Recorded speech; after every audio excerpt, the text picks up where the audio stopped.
Happy early Valentine's Day. I am going to start off by sharing some Valentine's Day book recommendations because I have a lot and I want to get through them, and I feel like there's something in this book stack for everybody, and I want to be able to give you guys time to enjoy these books leading into the Valentine's Day holiday.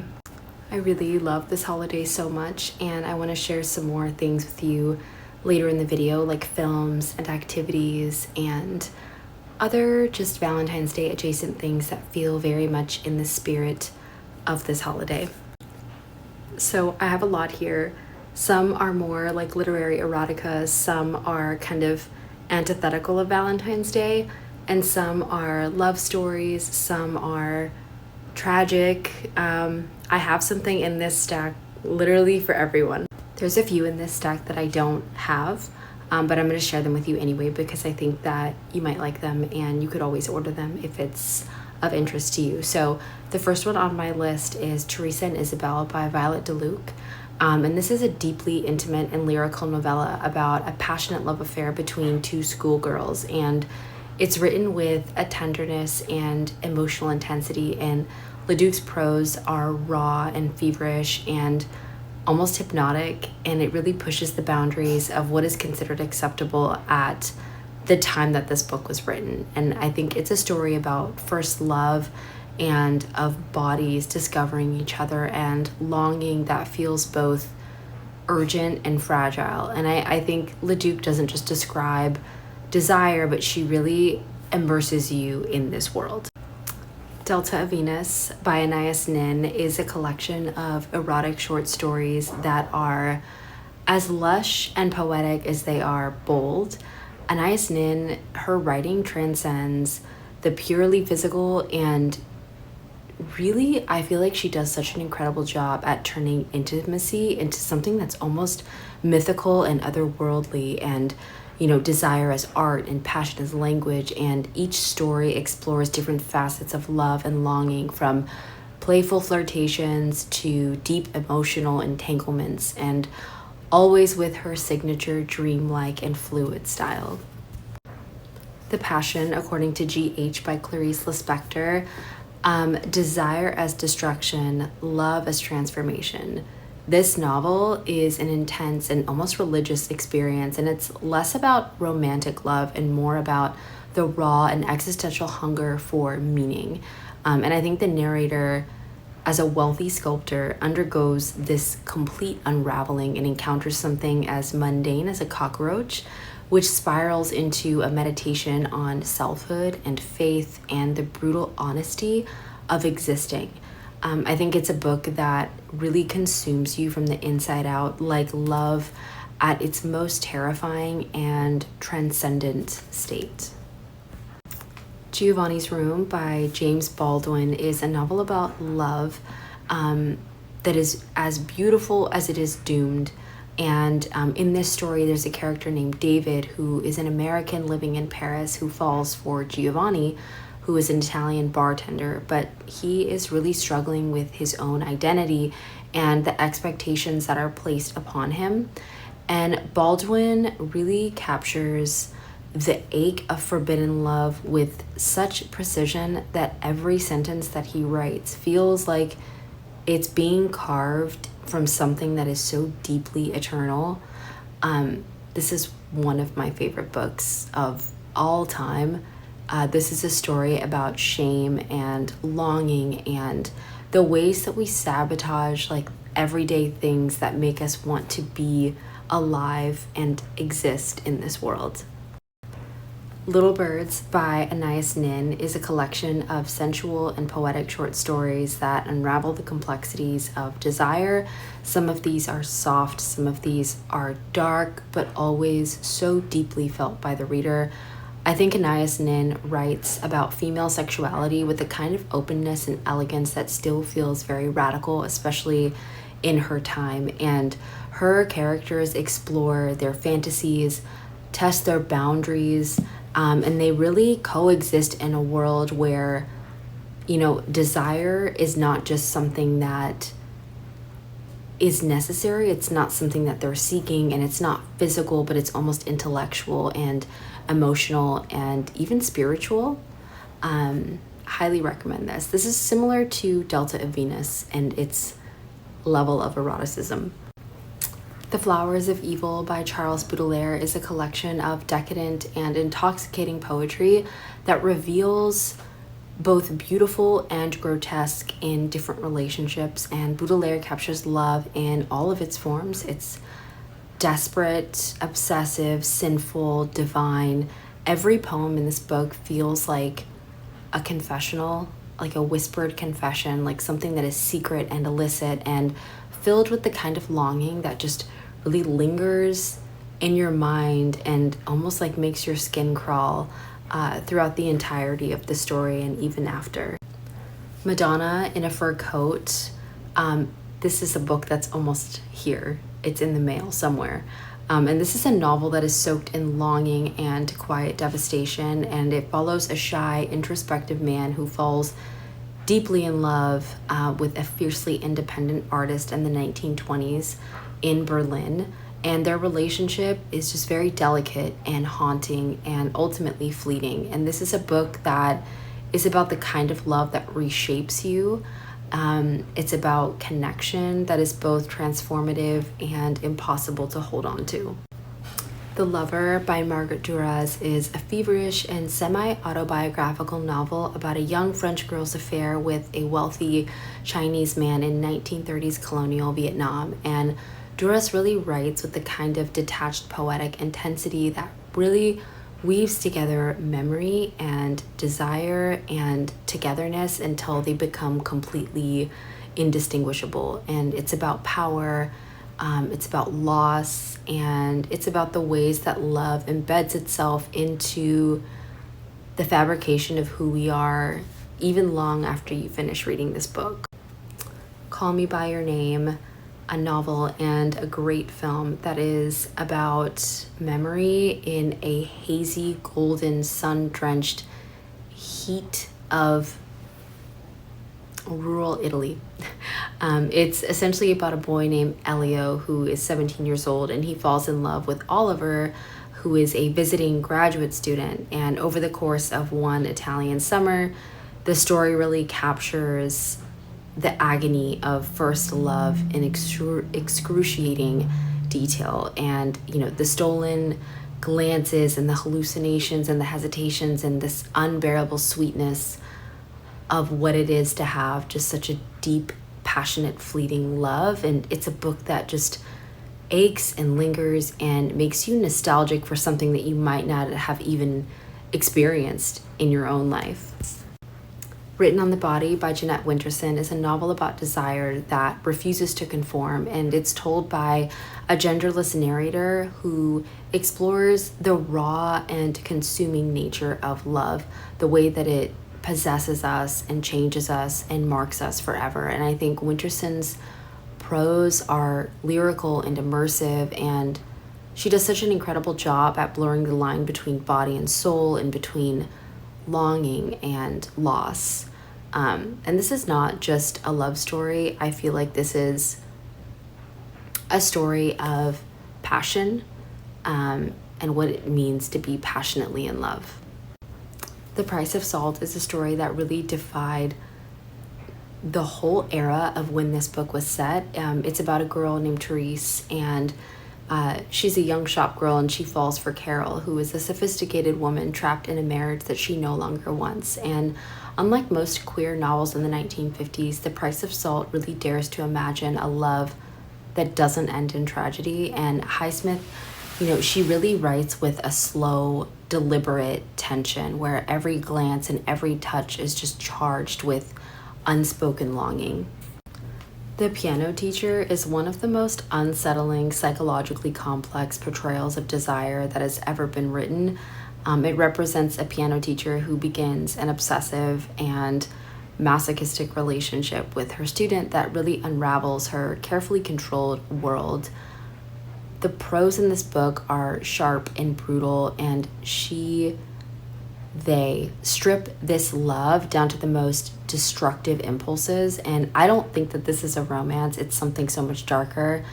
It's something that asks uncomfortable questions about power and control and what it means to truly surrender.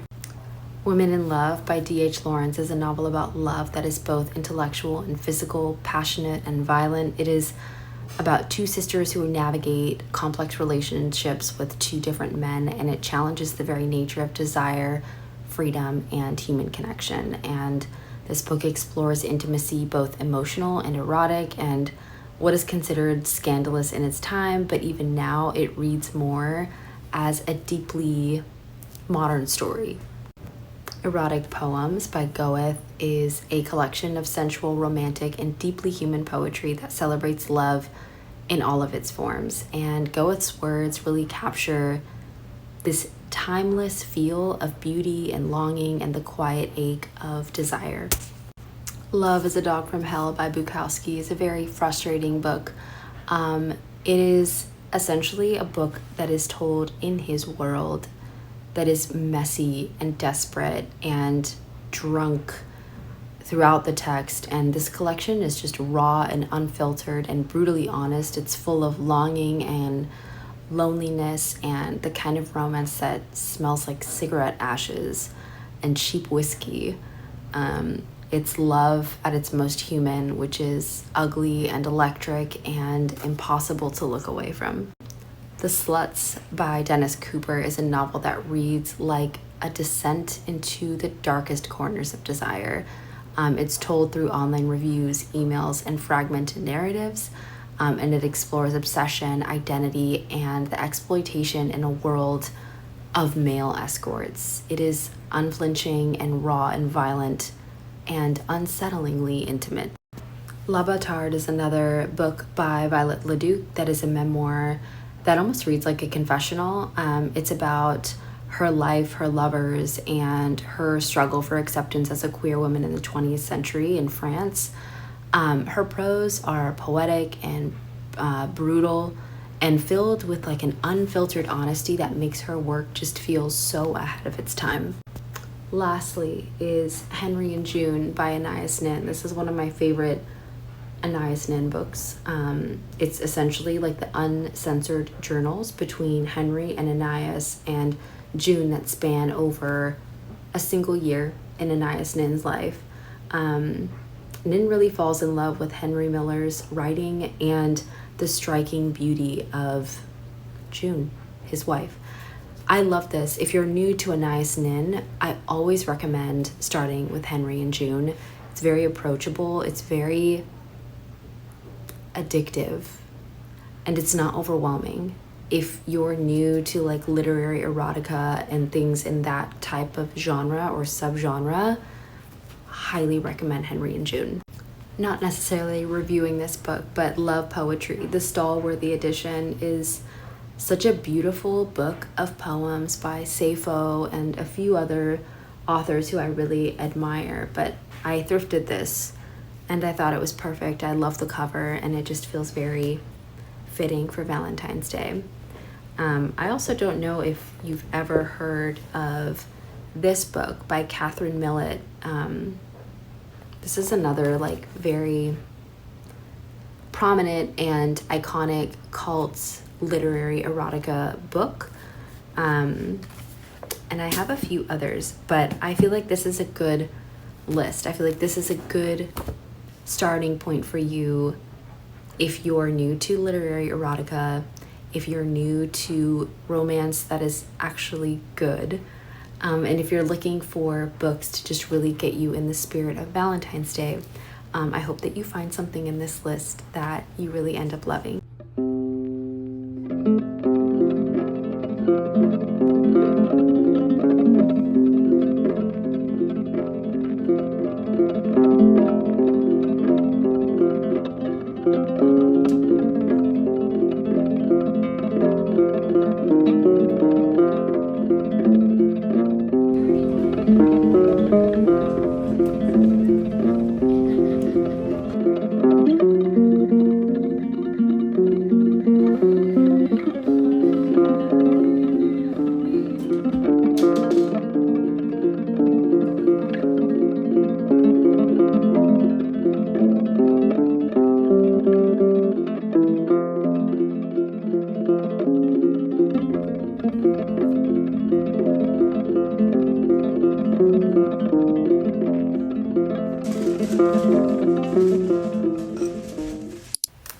I finished Anna Karenina, and I want to give my review and some thoughts that I have about this book because I really did enjoy it. I think that this was very much worth the read, and I think that this is one of those books, despite how ginormous and gargantuan it is, that it really truly is a literary experience, which is what makes classic literature so good and so deeply profound and insightful as a reader. It's one of the reasons why I love classic literature so much. So I'm going to give my review for you today. I think Anna Karenina is one of those books that people say is the greatest novel ever written, and for good reason. And I think for once that it's not an exaggeration, hearing that coming from people. I think that it's not just a love story. It's about passion and obsession and self-destruction and morality, and just the quiet ways that life either fulfills or fails us as humans. And I think Tolstoy really takes on two different storylines. He has Anna's doomed love affair with Vronsky and Levin's philosophical search for meaning. And then he does such an incredible job at weaving them into a novel that feels impossibly grandeur, but also deeply intimate for the reader. I think Anna is one of the most fascinating, tragic characters in literature of all time. I think she's a woman who is trapped in a very rigid, hypocritical society where men can have affairs and recover, but women are absolutely ruined and destroyed for the same choices as their male counterparts. And I think her relationship with Vronsky starts as all-consuming passion, but as their love is tested by exile and jealousy and self-doubt, it really unravels into something far more painful for her. And her story is suffocating, watching her spiral into a world that refuses to make space for her outside of its expectations. And then we have Levin, who feels like he's just in his own world, like in a completely different book. He's wandering through the Russian countryside, agonizing over faith in marriage and work and what it actually means to live a good life. And I think at first his existential crisis seems like a distraction from Anna's drama, but as the novel unfolds, you realize that Tolstoy is giving us two different versions of love. There's Anna's, which burns brightly and destroys, and then there's Levin's, which is ultimately quieter and messier, but a lot more sustainable compared to Anna's. And I think Tolstoy's writing is so immersive, not just in its psychological depth, but also just the sheer detail of every scene that you read as a reader. He doesn't just pull you into a story, he really pulls you into 19th century Russia, into the drawing rooms, the ballrooms, the endless landscapes. And yes, it's long. Yes, it has its moments where it really drags, but when it hits and it hits hard, and it makes you stop mid-sentence just to really absorb the weight of what Tolstoy is trying to say. And I think that if you're the kind of person who loves books that explore love in all of its forms, the way that it elevates, the way that it destroys, I think Anna Karenina is worth every second of your time. It's worth every page. It's worth the long haul to immerse yourself in just, I think, one of the most brilliant literary experiences to ever exist. This feels very, in the level of experience, similar to The Brothers Karamazov by Dostoevsky, where you are so intertwined and immersed in each character and their story and the way that they interact with one another that it kind of forces you to reflect on your own life and your own relationships with people, both platonic and romantic, and just even the roles that you take on as a daughter or a mother or a wife or whatever, roles that you take. I think that it really forces you to question how you show up in each of these roles.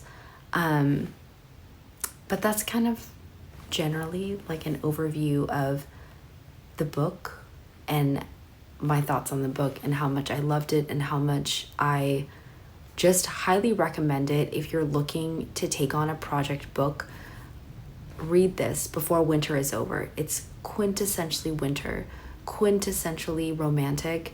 It's almost Valentine's Day. This is a perfect project book for Valentine's Day as well.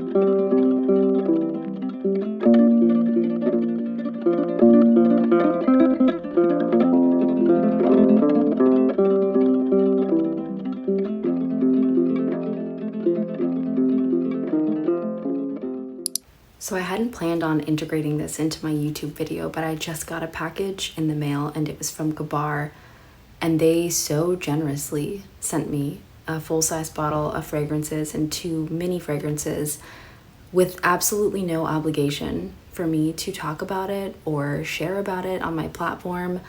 I'm someone who is extremely picky with fragrance and extremely picky with products in general, because I very much will never come on here on any platform and talk about something that I don't genuinely love. If there are 2 things in this world that I love more than anything, it is books and it is fragrance. I think I'm somebody who clings to nostalgia, and both of those things really open up a portal for me into windows of my childhood, and they provide a perfect escape, especially during days that life feels very heavy. This almost never happens to me if a brand sends me something and I like it, but not only that, I like every single thing that they sent, and I love every fragrance that they sent. So I'm gonna talk about it briefly with you today because I don't want to take too much time from your day, but I do want to just extend my gratitude and thanks to Gabar because these are so beautiful and I love them all. So this first one that they sent me is called Lull, and this has notes of orange blossom, black tea, red apple, cherry, rose, sandalwood, cashmere woods, and white musk. If you have ever smelled Lost Cherry by Tom Ford, it is very overwhelming, very overpowering. It kind of smells like cough syrup and almond paste, but not in a good way because I do love almond. I was very trepidatious about the cherry note in this, and it ended up being so beautiful and light and refreshing. Like when you buy a bag of fresh cherries in the middle of summer and you go on a picnic and you sit outside and the sun is shining and you're eating fresh cherries and they're perfect and refreshing and light and juicy and sweet and sumptuous, and that is exactly what this smells like. But as this dries down, the sandalwood and the cashmere and the musk are extremely warm and comforting and I want to wear this to bed and be lulled to sleep, and I want to spray this all over my bed sheets and my pajamas and be enveloped in this very cozy, comforting scent. I was very surprised by this. I didn't think that I would like it as much. So the next one that I have is Float. And this has notes of jasmine, violet leaf, orange blossom, neroli, amber, white musk, and a different combination of florals that just makes this very fresh and light. And the dry down of this was almost aquatic for me. Like, this is something that I want to wear to the beach in the middle of summer. And it's not the type of beachy summer that you would get from like an Americana sort of vibe. To me, this is seaside hysteria. This is melancholic seaside wearing a black dress in the ocean on a cloudy day. But I mean, or a sunny day, whatever floats your boat. But I'm of course melancholic in everything that I do, so I want to be dramatic about it. But this is stunning. The orange blossom in this is beautiful. It's light. Again, all of these fragrances are so light, and I love that. I never want to be that kind of person that just overwhelms a room with fragrance, because I think fragrance is such an intimate thing, and sometimes fragrance can be almost disrespectful in its invasiveness. But I love this. I typically don't like florals, but this is beautiful. And the dry down on this is even more stunning. And this last one is called Ground. And this one has notes of oud, sandalwood, cedarwood, and it's rounded out by saffron, pink pepper, vetiver, and musk. I love woody fragrances. In almost all of my top fragrances that I love, there are notes of cedarwood, there are notes of musk, and I really, really love sandalwood. There is something very comforting in sandalwood fragrances.